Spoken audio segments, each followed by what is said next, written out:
Well, good afternoon, everyone, and welcome to our afternoon TEA LEA webinar. We've got a couple agenda items, and before we get started, I do want to just kind of go through a couple housekeeping rules. So my name's Anna Mondragon. I'm the Director of ESC and Stakeholder Support, so thank you for joining us. We have a question and answer feature that is where we would like you, based on today's presentations, to ask any questions, any clarification that you feel is needed. We won't be answering them live, but I will take the questions and share with both Dr. Magallanes and Kelly Goodman, and they will either follow up individually if necessary, or sometimes we'll come back to a webinar for clarification. So please utilize that question and answer feature. The chat has been disabled, so we won't be taking chats today. Oftentimes I'll see someone who's raised their hand. We're not going to be responding to raised hands. So just know that the question and answer feature is your best avenue to ask questions. So, and again, these are recorded, and within about 3 or 4 days, it usually is posted in the exact same link that you use to join. You'll be able to see the recording. So without that, we'll get started. And I think we have first on Kelly this afternoon. Thank you, Kelly, for joining us. Yes. Okay. Let me share it, get it in presentation mode. All right. Thumbs up, Anna. You can see it. I can. It looks good. Okay, perfect. So my name's Kelly Goodman, and I am my official title is the Director of Strategy and Outreach. And I'm also the Director of the PDSES, formerly, as a reminder, that used to be the SSES program. So now it's Parent Directed Special Education Services, PDSES. We like our acronyms. It's a little bit more of a mouthful. I'm still getting used to it. But formerly the SSES program. It's the same exact program, just with a new name to better reflect the importance of parents as decision makers.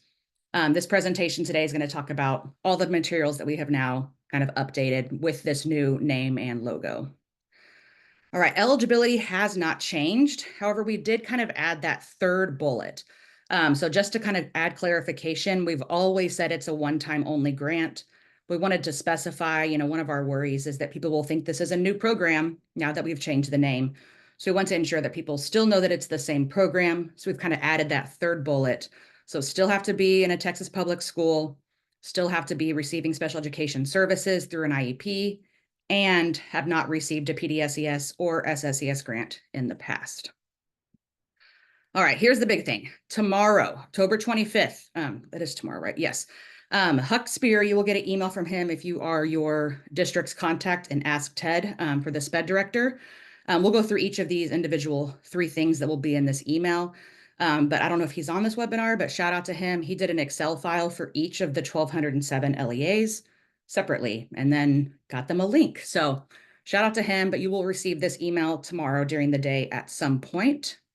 The main thing on here, the most important thing, is your eligible student list. This is the only place that this information will be available to you. The other 2 are just kind of FYIs in the email, but this is the most important thing. You will receive a share file link, and in it, it will have all of your students that we know are eligible that are receiving special education services. There'll be UID, first and last name, and then there'll be a column that says whether they've applied or whether they have not, whether they're eligible to apply. Right now, we are not on a wait list. So if they have applied, you can infer that that means they've also received an account if they're eligible.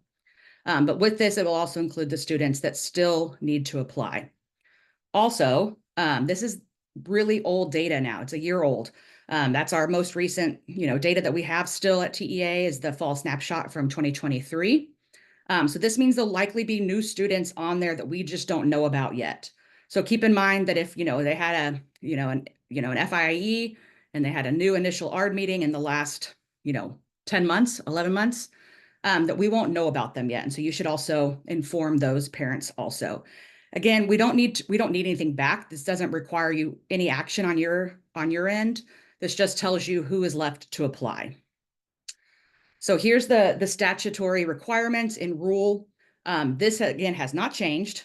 This is still during an ARD meeting that you must inform the students that are eligible still for this program. So if little Johnny, for instance, is on that Excel file that we send out on Friday, tomorrow, and it says that he's already received his account, you do not have to tell his family during his ARD meeting about this program. He's already received his account. He's good to go. However, if they have not and they're on that list, you need to tell them at their ARD meeting, at the next ARD meeting.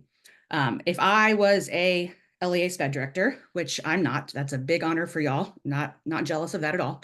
But if I was the LEA SPED director, what I would do is I would use these next resources that I'll show y'all in just one second. But these resources, I would send them out to all the families in January prior to the application window opening.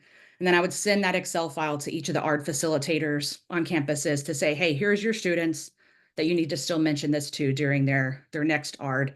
It can be an amendment ARD, can be an annual ARD, just at their next ARD meeting. Also on this email, we will include our two new resources or updated resources.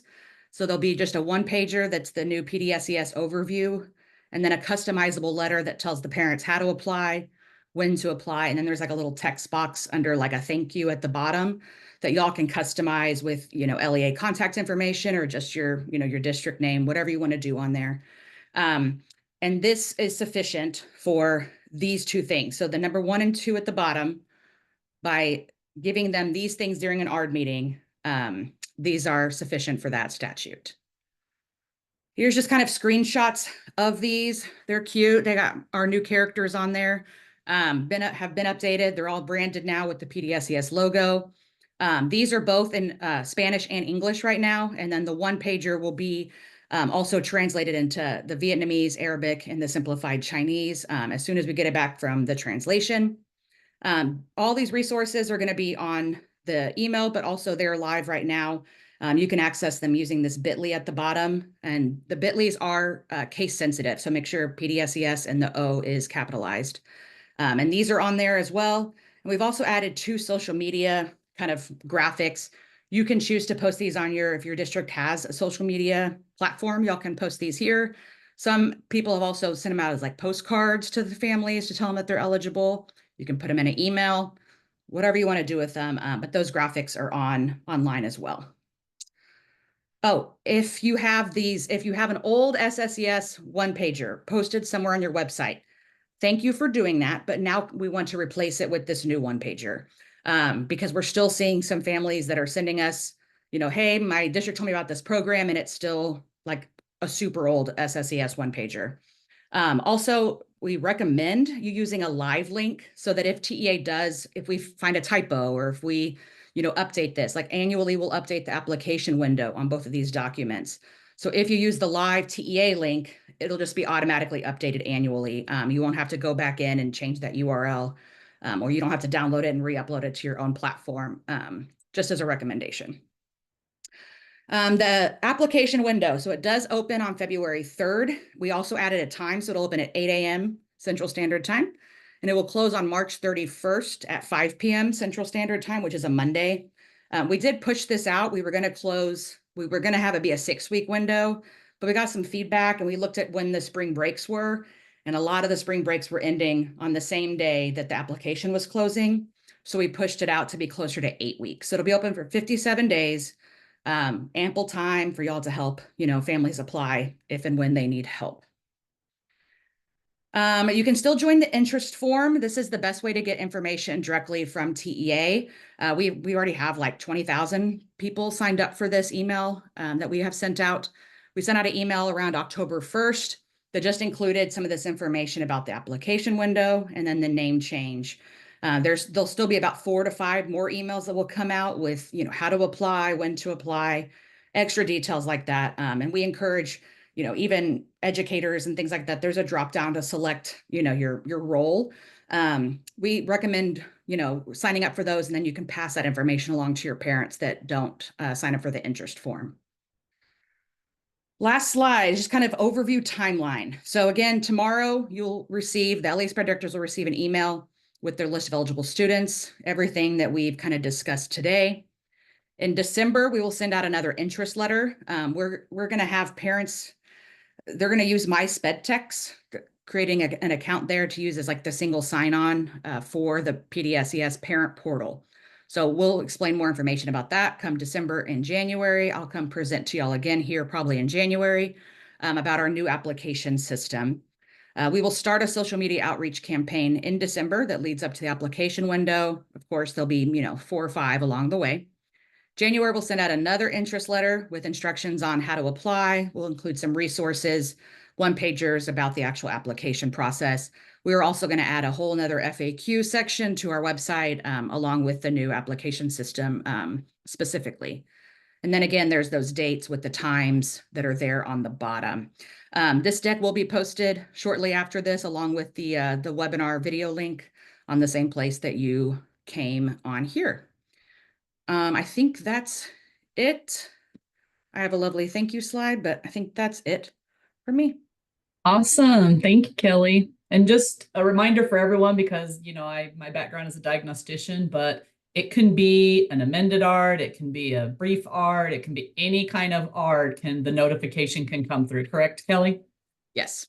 Okay. Just wanted to Any kind of ARD reiterate meeting. that. Yeah, we recommend the annual ARD, but if you have an amendment ARD that happens to be closer to the application window, that one's probably your best chance.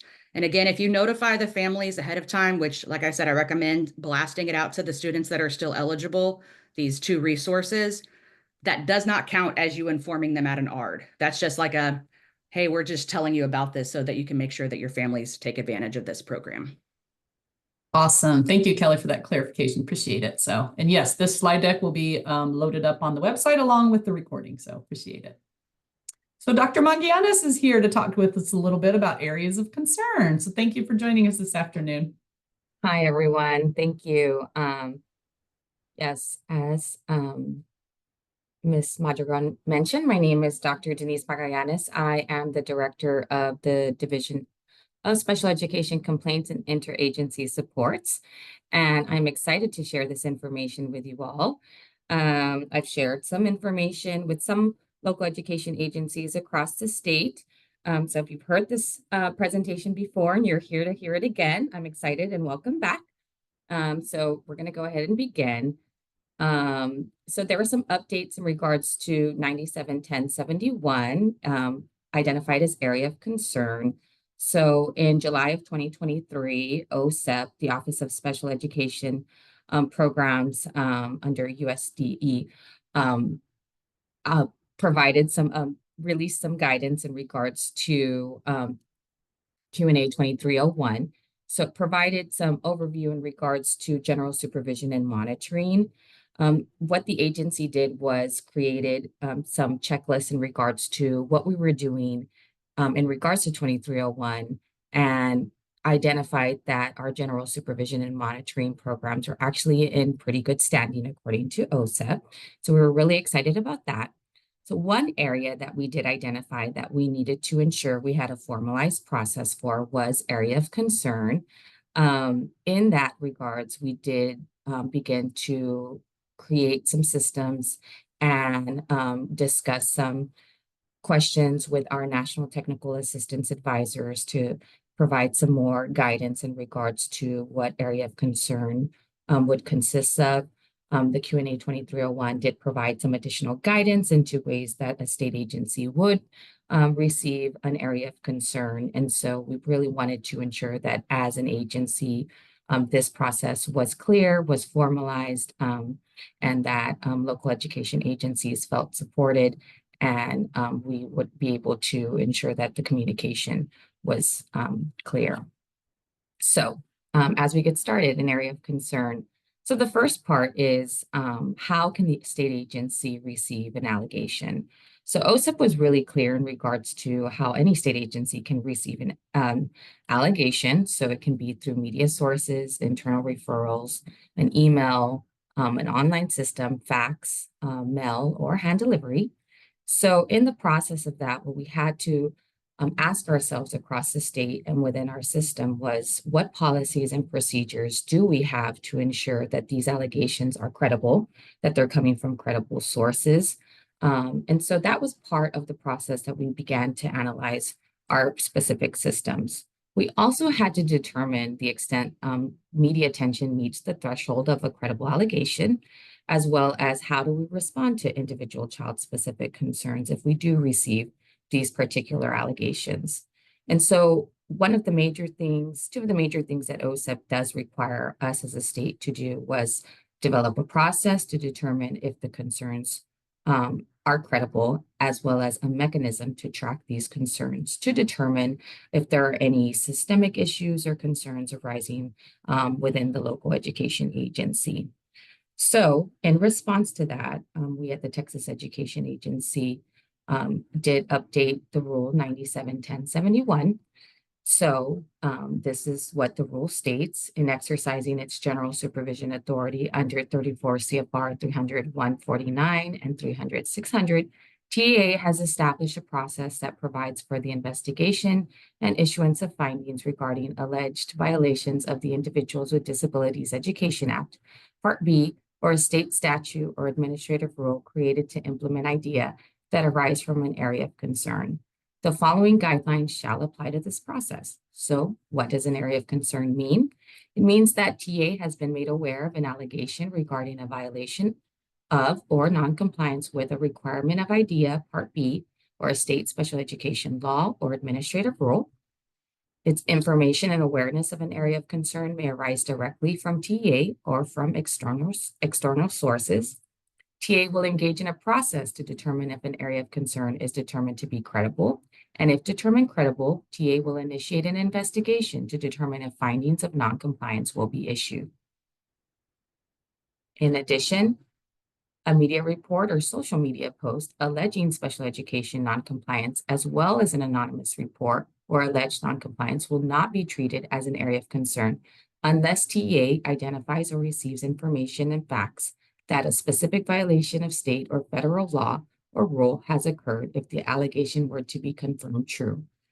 When an individual reports an allegation of special education noncompliance, TA may direct the individual to the established dispute resolution processes. Depending on the frequency or specificity of the type of allegation made, TA may engage in the activities described in paragraph 3 of this subsection. So just to give you a brief overview of the timeline that the agency engaged in, as I informed you, the OSIP did release this information in 23. However, it did require some really in-depth analysis and clarification of what area of concern was. So in March, we did finalize our process. In April, we presented this information to leadership and finalized this information. This 97-1071, the rule was posted May of 17. It was open for public comment, and it was effective September 18. So once we receive an area of concern, what is the process of determining if this concern is credible? So once we receive an area of concern internally, our reviewers will utilize triangulation of data. So information reported must include an allegation that a special education state or federal requirement has been violated and facts to support the allegation.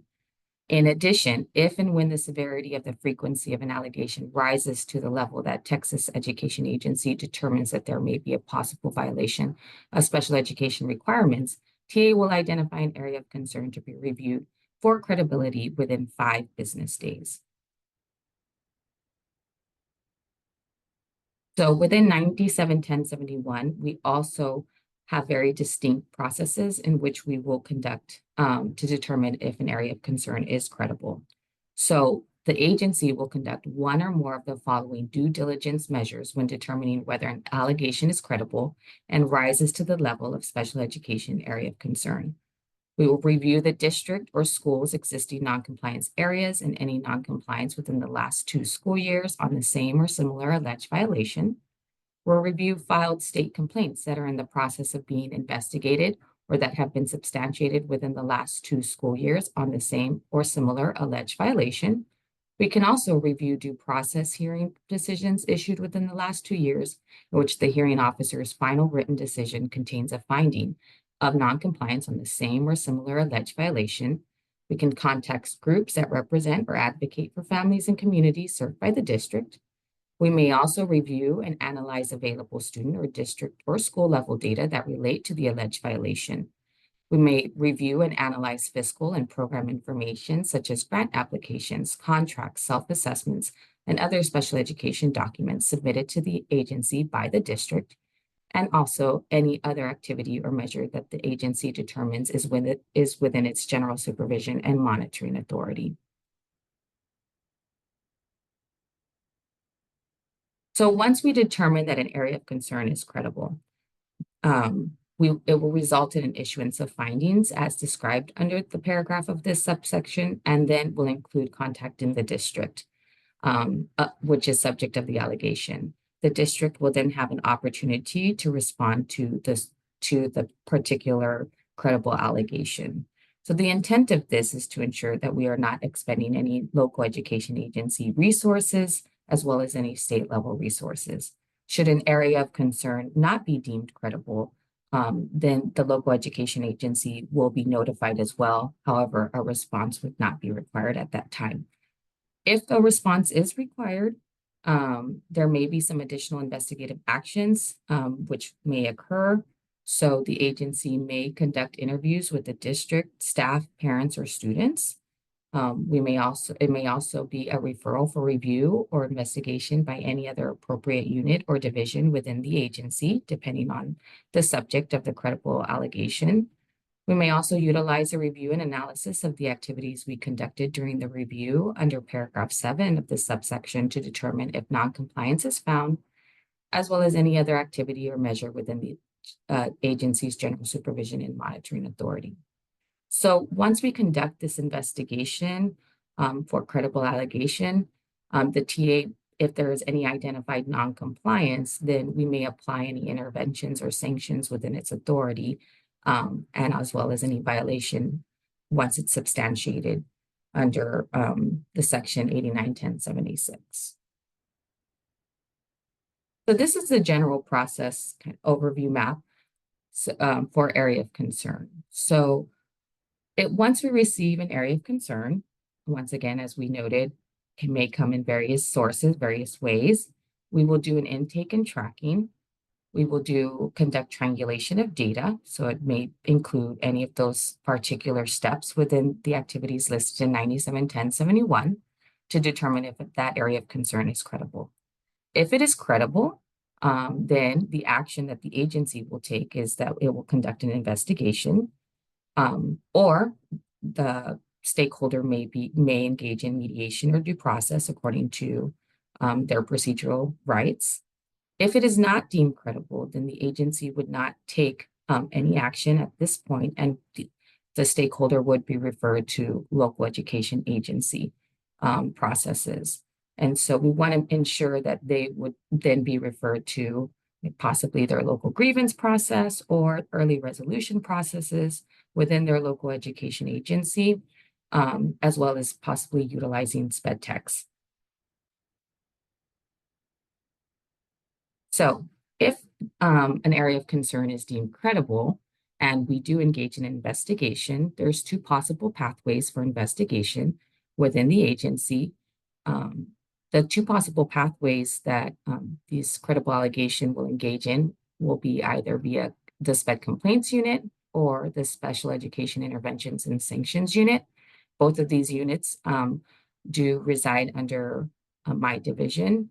So the distinct differences within these particular SPED complaints unit and the special interventions and sanctions unit is special education complaints unit do have specific requirements under federal regulations that fall under the complaints unit. In addition, there is a particular timeline associated with the special education complaints unit. So they do have 60 days to complete their investigation from the initiation and reception of the area of concern. Should it fall under the special education complaints unit, the local education agency, upon the investigation and completion, would receive the investigative report. Should we engage in the investigation via the special education interventions and sanctions unit, they have 90 days to complete the investigation. Should, upon the completion of the investigation, any findings, you would receive a summary of findings.